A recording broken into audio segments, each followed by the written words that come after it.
Bismillahirrahmanirrahim. Assalamualaikum warahmatullahi wabarakatuh. Innal hamdalillah nahmaduhu wa nasta'inuhu wa nastaghfiruh wa na'udzu billahi min shururi anfusina wa min sayyiati a'malina. May yahdihillahu fala mudilla lahu wa may yudlil fala hadiya lahu. Asyhadu an la ilaha illallah wa asyhadu anna Muhammadan abduhu wa rasuluh. Allahumma sholli ala sayyidina Muhammad wa ala ali sayyidina Muhammad. Amma ba'du. Sahabat, sebagai hamba Allah yang beriman, marilah kita panjatkan puji dan syukur kita atas kehadirat Allah Subhanahu wa taala yang telah memberikan nikmat kesehatan lahir dan batin kepada kita semua, dan yang terutama adalah nikmat iman dan nikmat Islam, sehingga kita masih diberi kesempatan untuk menjalankan ibadah puasa pada bulan Ramadan tahun ini. Selawat dan salam tak lupa kita kirimkan kepada junjungan kita Nabi Allah Muhammad Sallallahu Alaihi Wasallam yang telah mengantarkan umat manusia dari peradaban hidup yang jahiliyah menuju kepada peradaban yang lebih modern, yang penuh dengan kemajuan ilmu pengetahuan dan teknologi seperti yang kita rasakan pada saat ini. Semoga kita semua termasuk hambanya yang taat, yang berhak mendapatkan syafaatnya di akhir kelak. Sahabat, saat-saat yang paling sulit adalah setelah seseorang mencapai puncak performa. Bisakah ia bertahan dengan kebaikan-kebaikannya, atau justru luncur jatuh dan seketika sudah berada pada titik terendah kehidupannya?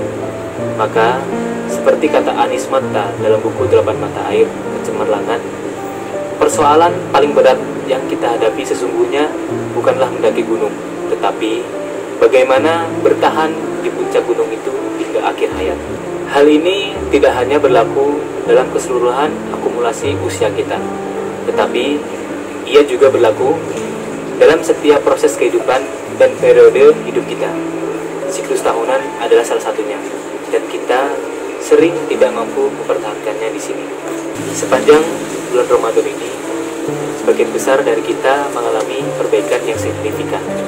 Ada pula yang mengalami peningkatan secara drastis dalam ibadahnya, baik secara kualitas maupun secara kuantitas. Maka kita dapati banyak yang bisa mengkhatamkan Al-Quran, qiyamul lail setiap malam, berzikir, hingga perasaan taubat yang menggebu-gebu. Semua itu baik dan tidak ada salahnya, tetapi yang menjadi persoalan adalah bagaimana setelahnya. Setelah bisa mengkhatamkan Al-Quran, bisa qiyamul lail rutin setiap malam, berzikir begitu lama, perasaan taubat yang menggebu-gebu, lalu bisa terjatuh, drop, dan turun seketika.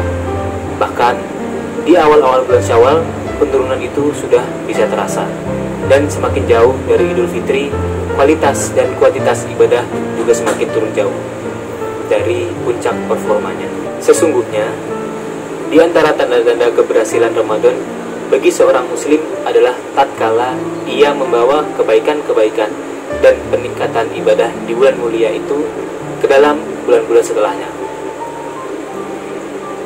Inilah yang disebut dengan meramadankan semua bulan. Bulan Syawal yang artinya peningkatan seharusnya menjadi momentum untuk meningkatkan kualitas itu. Setidaknya dipertahankan. Ini memang sulit, bahkan sangat sulit.